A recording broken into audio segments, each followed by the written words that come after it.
அனைவருக்கும் வணக்கம். மாணவர்கள் அனைவரும் படிப்பு என்பது ஒரு சொத்தாக கருத வேண்டும். இந்த வயசில் மட்டும்தான் அதை சாத்தியப்படுத்த முடியும். வயதானதற்கு பிறகு படிப்பு நம்ம படிக்க முடியாது. அந்தந்த வயசில் தான் அதை பண்ண முடியும். இந்த வயசில் நீங்கள் படிக்கணும், இதற்கு அடுத்த வயசில் வேலைக்கு போகணும். அப்போ என்னது, இந்த வயதில் படித்தால் மட்டுமே அடுத்த வயதில் நாம் வேலைக்கு செல்ல முடியும். சரி, இன்றைய வகுப்பு இயல் 8 இருந்து கவிதை பேழை தொலைந்து போனவர்கள். அதனுடைய ஆசிரியர் யாருன்னு பார்த்தா அப்துல் ரஹ்மான். அது என்ன தொலைந்து போனவர்கள்? யாரை குறிப்பிடுகிறார்கள்? மனிதர்களைத்தான், அவருடைய செயலைத்தான். எதில் அவர்கள் தொலைந்து போனார்கள், விட்டு போனார்கள், எதில் அவங்க வாழ்க்கையை சாத்தியப்படுத்த முடியவில்லை, அதற்குத்தான் இந்த தலைப்பு வைத்திருக்கிறார்கள். இப்போ பாருங்க, இந்த அப்துல் ரஹ்மானுக்கு ஒவ்வொருவருக்கும் ஒரு தனி சிறப்புகள் உண்டு. அந்த சிறப்புகளில் அவர் செய்த சாதனைகள், அவர் செய்த சிறப்புகளை பற்றி ஒரு சின்ன பார்க்கலாம். இந்த அப்துல் ரஹ்மான் அவர்கள் வாணியம்பாடி இஸ்லாமிய கல்லூரியில் தமிழ் பேராசிரியராக பணியாற்றியவர். அது மட்டுமல்லாமல் தமிழ் பல்கலைக்கழகத்தின் தமிழன்னை விருது பெற்றவர். என்ன சொல்கிறேன், தமிழ் பல்கலைக்கழகத்தில் தமிழன்னை விருது பெற்றவர். இவர் சாகித்ய அகாதமி விருது ஆலாபனை என்னும் நூலுக்காக பெற்றுள்ளார். சாகித்ய அகாதமி ஆலாபனை என்னும் நூலுக்கு வாங்கியிருக்கிறார். இப்போ நம்ம அந்த கவிதை தொகுப்பு இருக்குல்ல, உங்களுக்கு இருக்க அந்த தொலைந்து போனவர்கள்ங்கிற கவிதை தொகுப்பு சுட்டு விரல் என்னும் கவிதை நூலிலிருந்து எடுக்கப்பட்டுள்ளது. சரி, ஒவ்வொருவருக்கும் ஒரு பழைய கவிதைகள் எழுதியிருப்பாங்க, கட்டுரை எழுதியிருப்பாங்க, நிறைய எழுதியிருப்பாங்க.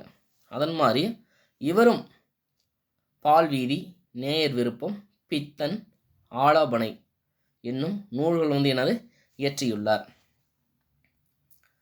சரி, இப்போ அவர் கவிதையை பார்ப்பதற்கு முன்னாடி ஒரு சின்ன தொகுப்பு பார்க்கலாம். புத்தகத்திலே இருக்குது.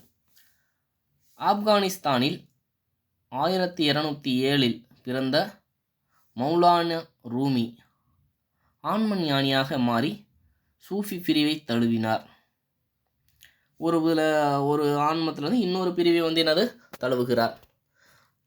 அவருடைய மஸ்னவி என்ற உலக புகழ்பெற்ற பாரசீக ஞான காவியம் குறிப்பிடத்தக்கது.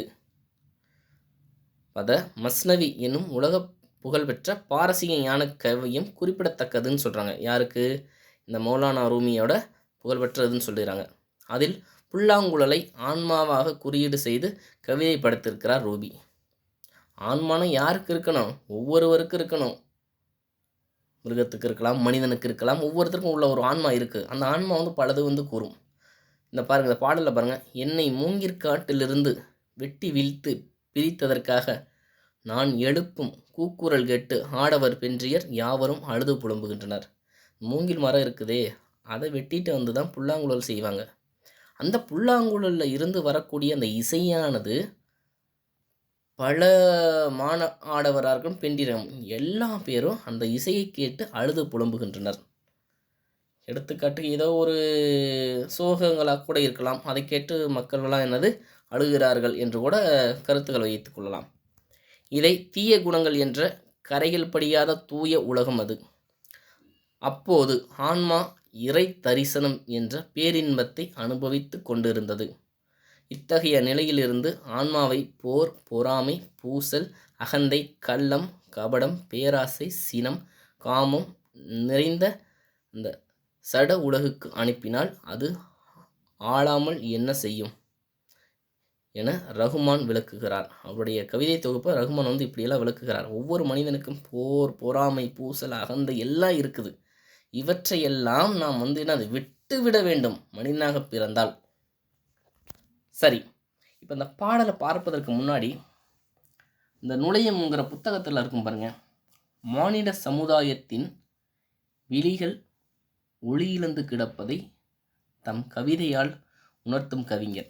இந்த மனிதனோட இந்த சமுதாயத்தில் ஒவ்வொரு மனிதனுக்கு விழிகள் இருக்கிறது, அந்த விழிகளில் ஒளி இழந்து காணப்படுகிறது. அப்போனா எல்லா பேரும் கண்ணு தெரியலன்னு அர்த்தம் கிடையாது. ஒருத்தருக்கு கூட கருணைங்கிறது இல்லை, இரக்கங்கிறது இல்லை, அன்புங்கிறது இல்லை. அதைத்தான் இந்த கவிதை நூலில் இவர் குறிப்பிடுகிறார், இவருடைய கவிதைகளில் குறிப்பிடுகிறார். சரி, இப்போ அந்த கவிதையை பார்ப்போம். விடிந்ததென்பாய் நீ அனுதினமும், வான் வெளுப்பது உனது விடியல் இல்லை. முடிந்ததென்பாய் ஒரு காரியத்தை, இங்கு முடிதல் என்பது எதற்கும் இல்லை. நல்லா பாருங்க. விடிந்ததென்பாய் நீ அனுதினமும், விடிஞ்சிருச்சு. வான் வெளுத்தா மட்டும் அது விடியல் கிடையாது. வானம் என்னது, காலையில் சூரியன் உதித்து வெளுத்தால் மட்டும் அது விடியல் கிடையாது. ஒவ்வொருவருக்கும் அந்த அறிவு தோன்றுவது தான் விடியல் என்கிறார். ஒவ்வொரு மனிதனுக்கும் அறிவு தோன்ற வேண்டும், அதைத்தான் விடியல் என்பார்கள். முடிந்ததென்பாய் ஒரு காரியத்தை, இங்கு முடிதல் என்பது எதற்கும் இல்லை. இப்போ நல்லா தெரிஞ்சுக்க, ஒரு செயலுக்கு முடிவே கிடையாது. நல்லா தெரிஞ்சுக்க, இந்த உலகத்தில் ஒவ்வொரு செயலுக்கு முடிவில்லாமல் சென்று கொண்டு இருக்கும். அதைத்தான் என்னது, முடிவுங்கிறது எதுக்குமே கிடையாது. ஆசைக்கு எங்கேயாச்சும் முடிவு இருக்குதா? தெரியுமில்ல, கிடையவே கிடையாது. அதன் மாதிரி எடுத்துக்கொள்ள வேண்டும். அடுத்தது பாருங்க, கற்றேன் என்பாய் கற்றாயா, வெறும் காகிதம் தின்பது கல்வி இல்லை.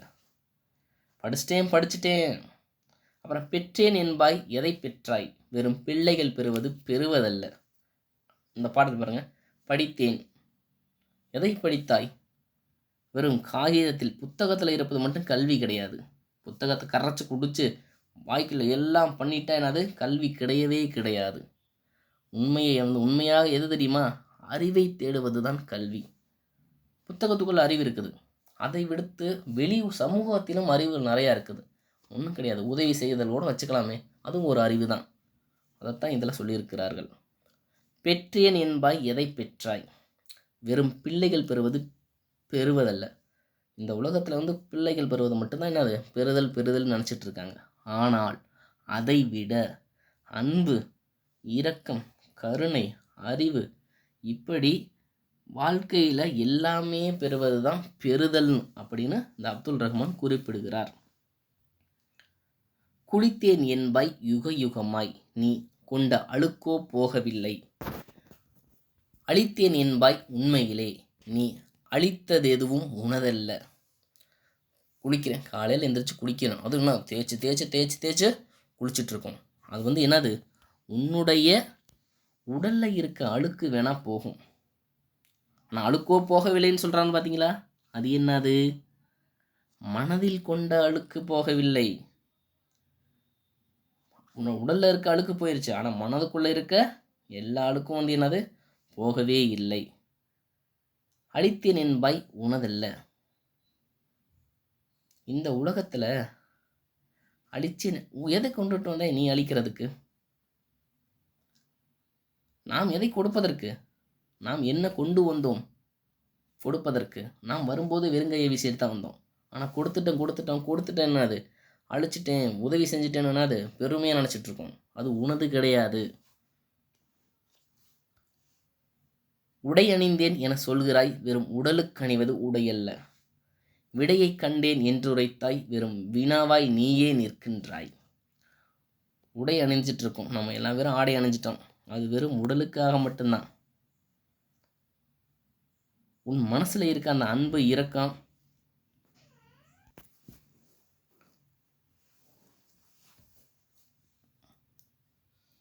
அந்த மனதில் இருக்கக்கூடிய அன்பு, இரக்கம், இவற்றையெல்லாம் அலங்கரிப்பதே உண்மையான உடையாகும்.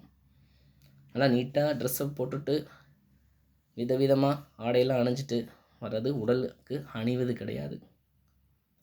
இப்போ சொன்ன மாதிரி அன்பு வேண்டும், அந்த அன்பால் அலங்கரிப்பதே எனது உண்மையான உடையாகும்.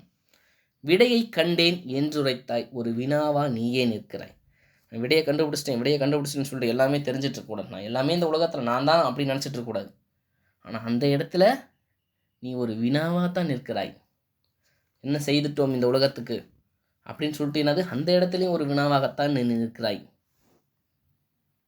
தின்றேன் என்பாய் அணு அணுவாய், உன்னை தின்னும் பசிகளும் கிரையாவாய். இந்த பாருங்க, தின்றேன் எல்லாமே நான் வந்து பண்ணிட்டேன் அப்படின்னு நினச்சிட்டு மட்டும் இந்த உலகத்தில் இருந்துடக்கூடாது. என்னது, பொறாமை, தெளிவு இல்லாமல் இருப்பது, இவற்றையெல்லாம் அது பசியாக இருக்கிறது. நீ பசியாக இருக்கிறீல்ல, அது என்னது, பொறாமை, தெளிவில்லாமல் இருப்பதே இவற்றிற்கு நீ பசியாக இருக்கிறாய். இவற்றையெல்லாம் உன்னை ஆட்டிப்படுத்திவிடும். வென்றேன் என்பர் மனிதரெல்லாம் பெரும் வெற்றியிலே தான் தோற்கின்றாய். இந்த உலகத்தில் அகந்தைன்னு ஒன்று இருக்குல்ல, அந்த அகந்தையில் இருந்துட்டாவே கண்டிப்பாக என்னது, வெற்றியே என்னது தோல்வியாக நிற்கும். வெற்றி விட்டேன், வெற்றி பெற்று விட்டேன் என்று மனிதரெல்லாம் கூக்குரல் இடுகிறார்கள். அது வெற்றி இல்லை. இந்த வெற்றி இல்லாமல் இருப்பது தான் என்னது வெற்றின்னு சொல்லணும். அந்த வெற்றியில் அகந்தையில் இருந்தாவே என்னது, நாம் தோர்த்து விடுவோம். நான் என்பாய், அது நீ இல்லை, வெறும் நாடகம் வசனம் பேசுகிறாய். இந்த உலகத்தில் நான் மட்டும் என்னது பேசிட்டு மட்டும் இருக்கக்கூடாது. அப்படி பேசிக்கிட்டே நம்ம சென்று விடுவோம். ஏன் என்பாய், இது கேள்வி இல்லை, அந்த ஏன் என்னும் மொழியில் உன்னை தேடு. இந்த உலகத்தில் ஏன் ஏன் ஏன், யார் அதை நீ உனக்கு தேடு அப்படின்னது இந்த பாடலில், இந்த புதுக்கவிதையில் வந்து என்னது இந்த குறிப்பிடுகிறார் அப்துல் ரஹ்மான். இந்த கவிதையானது பாவகை, இந்த சிந்துங்கிற பாவகையில் வந்து என்னது அமைந்திருக்கிறது. எல்லாம் பார்த்து கொள்ளுங்கள். அதைவிட நூல்வெளியை பார்த்துக்குங்க. இந்த இலக்கண குறிப்பு, இப்போ கற்றேன் உன் புத்தகத்தில் இருக்கு பாருங்க. கற்றேன் தன்மை ஒருமை வினைமுற்று, உடை அணிந்தேன் இரண்டாம் வேற்றுமை தொகை. அங்கே என்னது, உடையை அணிந்தேன்கிறது என்னது மறந்து வந்திருக்கிறது. உரைத்தாய் முன்னிலை ஒருமை வினைமுற்று. உரைத்தாய்ன்னு என்னது, முன்னாடி இருக்கிறவங்கள்ட்ட பார்த்து குறிப்பிடுவதுதான் என்னது முன்னிலை ஒருமை வினைமுற்று. கீழே அதற்கு கீழே பகுபத உறுப்பு இலக்கணம்லாம் இருக்குது. அதை கொஞ்சம் வரிசையாக பார்த்துக்கிட்டு எப்படி பிரிக்கணும், அந்த பிரித்ததெல்லாம் என்னென்ன, இந்த பகுதி, விகுதி, இடைநிலை, சந்தி, சாரி இருக்கும்ல, அதெல்லாம் வரி விடாமல் கொஞ்சம் பார்த்துக்கங்க. நன்றி. அடுத்த வகுப்பில் பார்க்கலாம். மாணவர்கள் அனைவரும் இதை படித்தாதான் நாளைக்கு வைக்கக்கூடிய இந்த 10 ஒரு மதிப்பெண் வினாவை நீ எழுத முடியும். அனைவரும் பாருங்கள். நன்றி.